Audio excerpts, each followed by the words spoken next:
C'est l'heure du journal sur Eden TV. Mesdames et messieurs, bonsoir. Voici les titres de cette édition. Formation des professionnels des médias sur la conception, l'analyse et l'évaluation des politiques publiques. C'est une initiative de la direction des médias avec l'appui de la Fondation Friedrich Ebert. Les ouvrages d'assainissement dans l'arrondissement de Godomé constituent en cette saison pluvieuse une des causes d'insécurité routière. Le constat est à suivre dans cette édition. Et puis Emmanuel Macron, Marine Le Pen, c'est l'affiche du second tour de l'élection présidentielle en France. Vous suivrez les appréciations de quelques Français résidant au Bénin.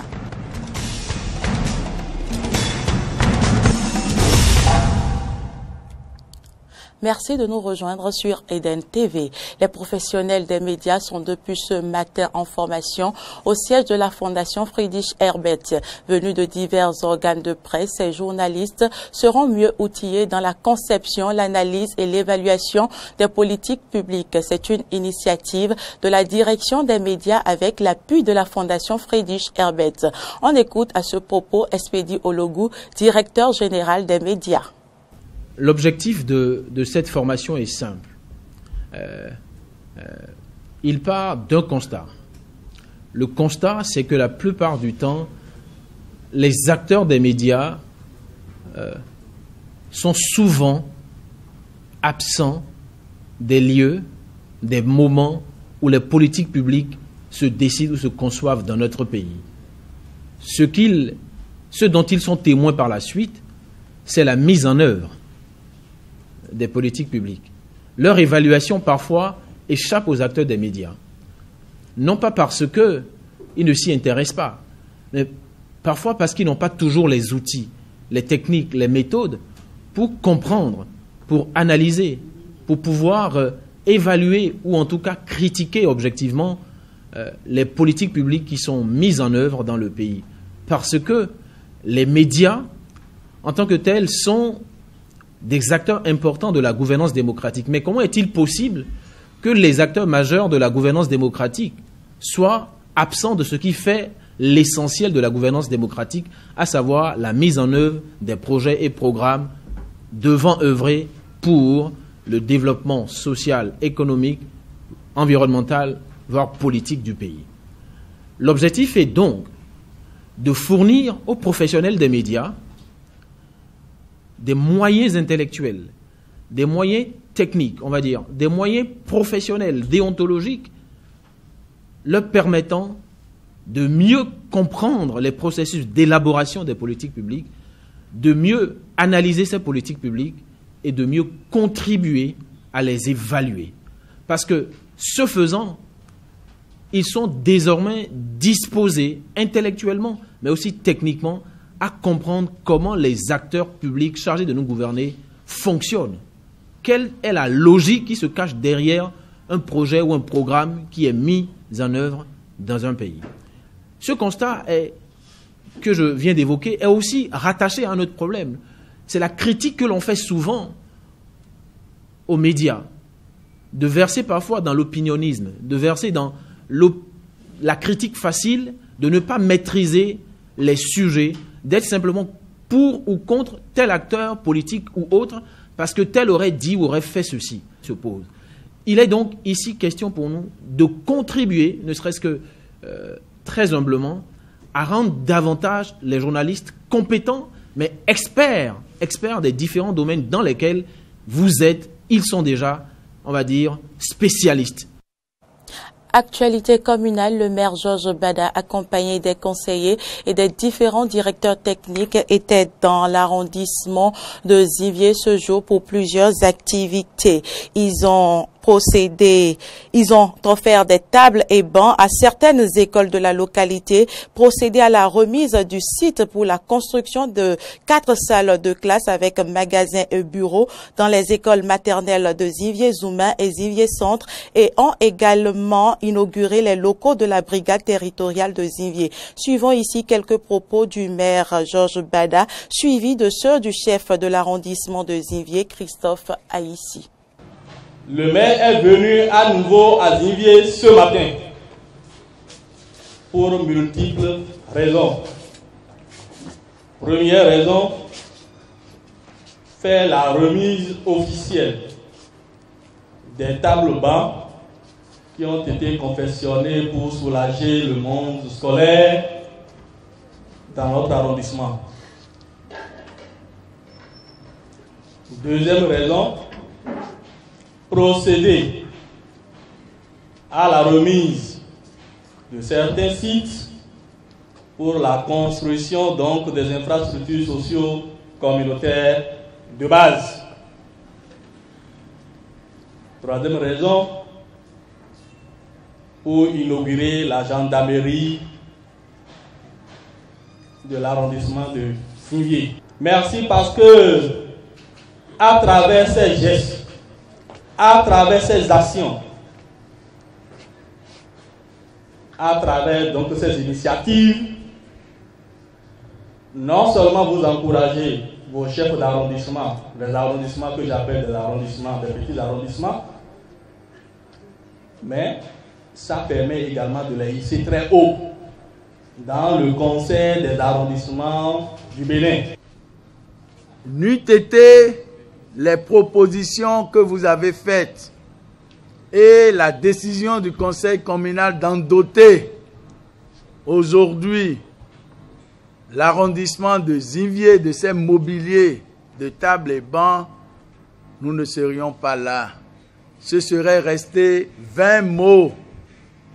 On va en parler dans les 4 murs de la mairie de Calavi et jamais ça ne vous parviendra. Nous avons décidé de faire autrement les choses. Au commandant de la brigade de gendarmerie de Zimvié, je voudrais ici dire à la population que leur travail ne saurait se faire sans votre contribution.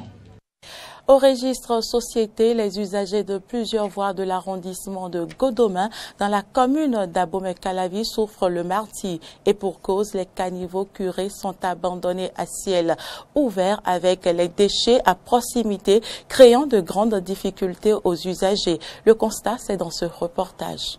Ce caniveau de fortune recouvert de dallettes réalisé en bois par les riverains est en partie à ciel ouvert depuis plusieurs mois.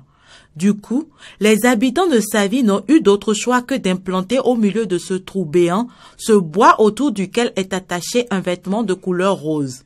Une manière de signaler aux usagers de cette voie qu'ici un danger guette. On ne peut même pas dire, les véhicules tombent dedans. C'est pas bon pour les enfants aussi. Si les enfants veulent traverser, ils tombent dedans. La fois dernière, il y a une voiture qui s'est fait rentrer dedans. Et c'est mes ouvriers qui sont partis les aider à faire sortir ça. On n'a pas le choix, parce que c'est des voies que nous en prenons chaque fois pour vaquer à nos occupations diverses. Et si les autorités ne disent rien, bon, on n'a qu'à les exhorter à nous aider. Mais franchement, c'est pas du tout bon. Dans cette zone de Godomain, la même situation d'inconfort créée par les caniveaux. De Savy jusqu'à Dekungbe, en passant par la voie pavée, située non loin de la voie ferroviaire, les caniveaux curés plusieurs semaines avant le début de cette nouvelle grande saison pluvieuse sont laissés ouverts par endroits ou refermés avec des dallettes déjà cassées. Conséquence, les automobilistes devant emprunter le tronçon passant derrière ce fétiche Tolegba implanté sur la route menant au CEGE Godomain sont obligés de prendre le sens interdit. À Fignon, les poids lourds qui s'efforcent de passer près des caniveaux ouverts s'enlisent dans les trous et créent ainsi un embouteillage monstre sur une voie déjà trop étroite. Voilà depuis des années que nous vivons ce martyre-là. Il y a des caniveaux qui sont curés, mais il y a aussi des caniveaux qui sont endommagés. Et les trous sont restés ouverts et puis bon, parfois des camions tombent dedans, des petits véhicules tombent aussi dedans. Et voilà, mais ils viennent de barrer la voie et la circulation est impraticable puisque c'est une voie empruntée par beaucoup de gens. Toute la population prend part ici souvent parce que c'est la partie pavée de la zone. On sait bien que bon, la population a des difficultés à circuler. Autre phénomène, les tas de boue et autres déchets solides curés sont abandonnés sur les voies pavées, occasionnant des glissades qui finissent par les chutes des motocyclistes. Par ailleurs, quelques nouvelles d'alerte réalisées par la mairie depuis plusieurs semaines sont également abandonnées par les prestataires au bord des rues, empêchant la libre circulation des piétons. J'aurais souhaité que la mairie qui a initié ces travaux puisse suivre les travaux afin que ceux qui exécutent les travaux puissent rapidement et promptement, de façon méthodique, finir ces choses-là pour permettre la libre circulation des populations. Je souhaite que la mairie fasse diligence et qu'il y ait réellement un suivi pour les travaux initiés. Et puis, les usagers de la route à Kassato-Glodjigbe sont également confrontés à des accidents de circulation. Les causes sont entre autres liées au stationnement anarchique des camions sur ce TAS. Qu'en disent les autorités locales et les citoyens? Réponse dans ce reportage de Laurent Toneikes et de Denis Marouya. Tronçon Glodjigbe à Kassato. Ce qui était annoncé pour être une 2 fois double voie a cédé place à ceci. Une seule voie exiguë. Cet état de choses ne favorise pour la bonne circulation des personnes et des biens. Le tronçon Glodjigbe à Kassato est l'une des voies les plus dangereuses à emprunter dans la commune d'Abomey-Calavi. Et ceci à cause des mauvais comportements adoptés dans la circulation. Et l'un des mauvais comportements a stationnement anarchique. Il est courant de voir sur ce tronçon des poids lourds des véhicules stationnés sans tenir compte des règles en matière de sécurité routière. Moi, ce que je voudrais dire par rapport à ça, à ce stationnement anarchique, que nos autorités cherchent un moyen, ou bien si c'est un test qu'on va dire, ou bien au niveau du ministère de l'Intérieur, on va dire, bon, si quelqu'un gare anarchiquement au bord de la voie, on lui flanque une amende ou bien quelque chose, je ne sais pas comment ça va se passer. Mais vraiment, ça cause beaucoup d'accidents. Les camions causent beaucoup d'accidents dans notre arrondissement ici. Quand un véhicule stationne de façon anarchique, ça obstrue la circulation. Et donc, de fait, ça cause d'ennui aux autres usagers de la route. Et donc, c'est un phénomène qu'il faut corriger. Malgré les injonctions de certaines autorités locales, le mal persiste et expose parfois autorités et populations à des accidents de la circulation. Jeanne Assoclé, conseillère locale à Domingbo, et Rouyinou Théophile, chef village à Zonsa dans l'arrondissement de Glodjigbe, se prononcent. Les conducteurs des gros porteurs ne respectent point les consignes de la route. Nous nous battons chaque jour pour interdire les stationnements anarchiques. Il y a juste 3 jours, je les ai vus stationner des 2 côtés. Mais malgré mes injonctions, en tant qu'autorité locale, ils n'ont pas cru devoir s'exécuter. Et plus loin, nous avons été confrontés à une situation du genre avec notre véhicule. Et peu s'en fallait, nous serions victimes d'un accident. C'est bien déplorable ce qui se passe.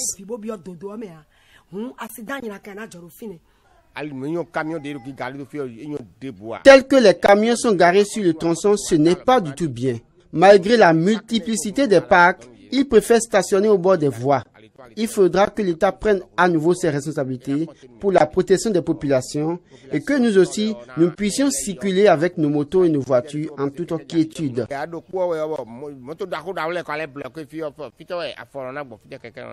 Le conducteur de ce camion surpris en plein déchargement au milieu de la voie à hauteur de Kouassoukhoué ne s'est point préoccupé du danger qu'il cause. Une situation qui perdure malgré les efforts des forces de l'ordre. Quelques brebis galeuses continuent de s'entêter et du coup sont la cause des accidents fréquents observés sur ce tronçon. Il va donc falloir que les autorités à divers niveaux prennent d'autres mesures pour éradiquer le mal. Elle est tout à fait naturelle, mais toujours taboue. Elle est souvent inopinée et parfois douloureuse. Elle est quelquefois désagréable, mais son retard ou son absence cause bien de soucis aux jeunes adolescentes et à leurs petites amies. Vous l'aurez deviné, il s'agit de la menstruation. Phénomène physiologique normal, elle n'en demeure pas moins difficile à gérer quand on est jeune collégienne en milieu rural. Jonas Boshi pour le reportage. C'était le cours de philosophie qu'on faisait. Et j'avais constaté que j'ai mon kaki qui est taché et je me suis demandé si c'était vraiment ça. Je me suis levée, j'ai tourné, j'ai constaté que c'était ça. Alors que je ne m'étais pas préparée à la maison. Le ça en question c'est la menstruation. Un phénomène qui atteste le bon fonctionnement physiologique du corps de la femme, mais qui crée assez de soucis aux filles en milieu scolaire. J'ai demandé à mes amis et de m'ont prêté de pagne. J'étais partie à la maison pour me préparer. Comme Carole, de nombreuses filles sont parfois obligées de quitter les classes en plein cours pour aller faire les toilettes à la maison quand elles sont surprises par les règles. Des fois, il arrive que le sang augmente davantage et puis il arrive que je me tache des fois. Donc lorsque ça arrive comme ça, je demande à mes camarades de me passer des pagnes ou bien je prends des fichiers pour me protéger, pour sortir, pour rentrer à la maison, pour aller me changer. Sortie de la classe, quand on est surprise par les règles, cela ne se passe pas aussi facilement. Non, en fait, quand on sait que les garçons sont dans la salle, pour se lever bien, elles restent là. Quand les garçons vont sortir, elles demandent de l'aide maintenant pour s'arranger. Mais on fait tout possible pour que les garçons ne se rendent pas compte. Pourquoi? Parce que quand ils voient maintenant que la fille est tachée là, ils vont commencer à dire des trucs. Ils vont dire que c'est parce que, je ne sais pas, ils ont des mauvaises idées quoi. Des mauvaises idées sur ce genre de choses. Et c'est pour cela on se cache pour qu'ils ne savent pas que celle-ci est tachée en classe. On entendait parler de ça auparavant, mais on n'a jamais vu pratiquement comme ça. Donc quand ça arrive que on trouve ça chez des femmes, c'est un peu amusant. Donc on trouve des slogans juste pour nous moquer de ceux-là. Il n'y a pas que les jeunes garçons qui alourdissent la peine de ces filles. En classe, des fois, les professeurs nous désignent d'aller au tableau. On n'arrive pas à se lever pour aller au tableau lorsqu'on est taché. Donc, des professeurs ne nous comprennent pas. J'étais en classe quand c'était venu, quoi. Et bon, je ne m'étais pas préparée à la maison. Le professeur m'a désigné maintenant pour expliquer quelque chose à mes camarades. Et je lui disais que je ne pouvais pas. Pour lui, c'était un manque de respect. Il me disait que je ne peux pas aller parler comme ça, que de sortir de la classe même. J'avais dit que je ne pouvais pas sortir. Bon, il avait insisté. J'avais refusé. Pour lui, je prenais à ma tête, il m'a donné des heures. Au-delà des accrochages avec le règlement intérieur, les règles portent parfois atteinte au rendement scolaire des filles. Par exemple, moi, mon cas, j'ai des règles douloureuses, quoi. Et parfois en classe, lorsque le professeur dispense son cours et que tu constates que tu as mal au ventre, on n'arrive plus à suivre le cours comme ça. On s'intéresse seulement à son mal et on n'arrive plus à assimiler ce que le monsieur a expliqué en ce temps-là. Par exemple, moi, mon cas, quand je pars à la maison et que le professeur explique le cours, même quand je reviens demander aux camarades, je n'arrive plus à comprendre comme ça. Les établissements ne disposent pas habituellement des toilettes appropriées où les filles peuvent changer les couches. Ce qu'ils ont fait là-bas, c'est fessé. Et c'est pas du tout bon.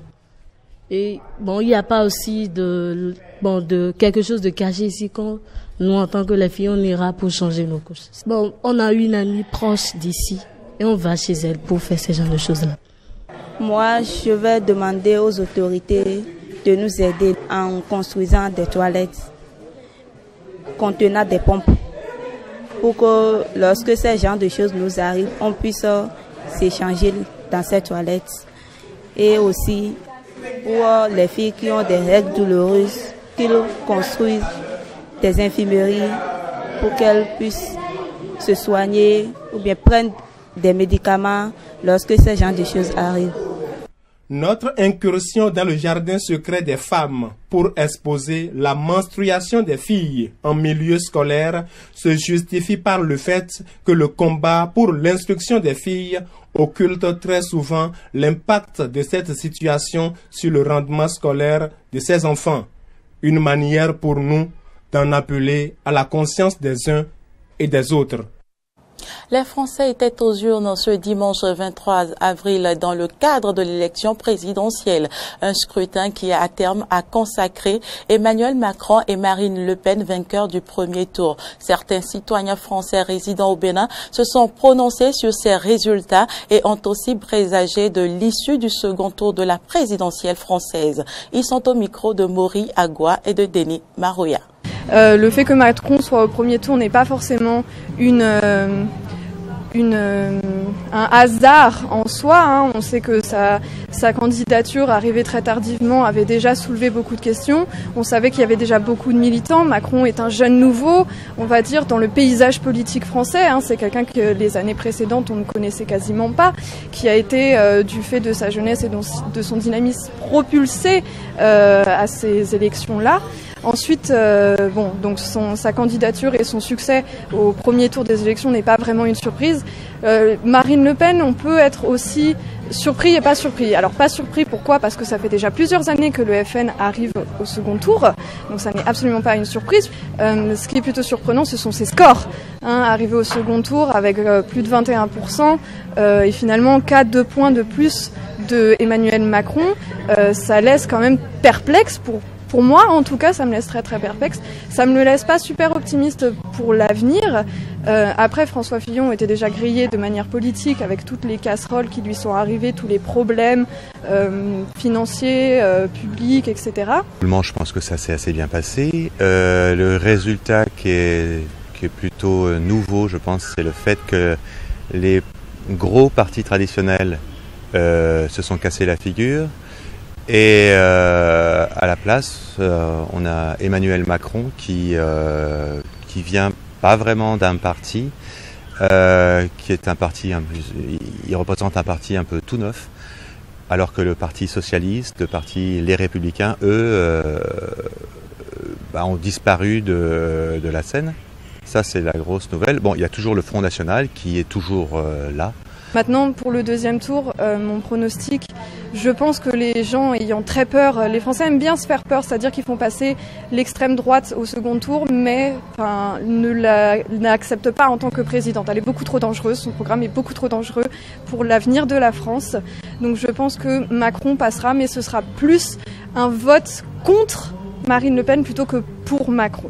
Je pense que les Français attendent qu'un candidat ou un autre appelle à voter pour l'un ou pour l'autre, je pense que c'est faux. Je pense que les Français savent pour qui voter. Ils n'ont pas besoin d'un Mélenchon, ils n'ont pas besoin d'un Hamon, d'un Fillon pour leur dire pour qui voter.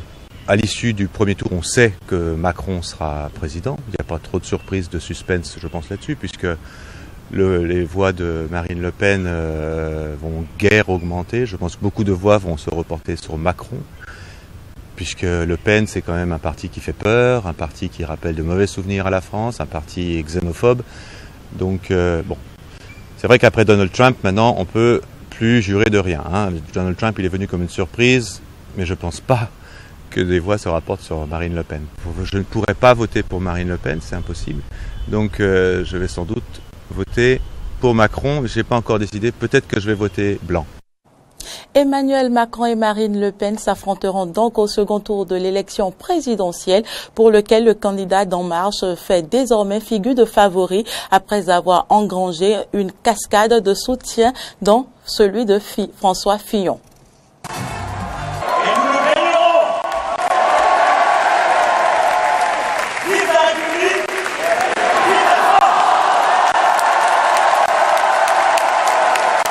C'est l'euphorie dans le camp des deux candidats vainqueurs du premier tour de l'élection présidentielle de 2017 en France.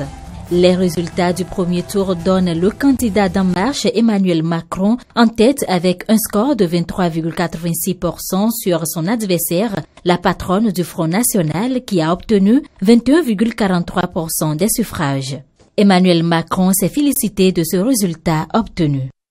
Le défi, à partir de ce soir, n'est pas d'aller voter contre qui que ce soit.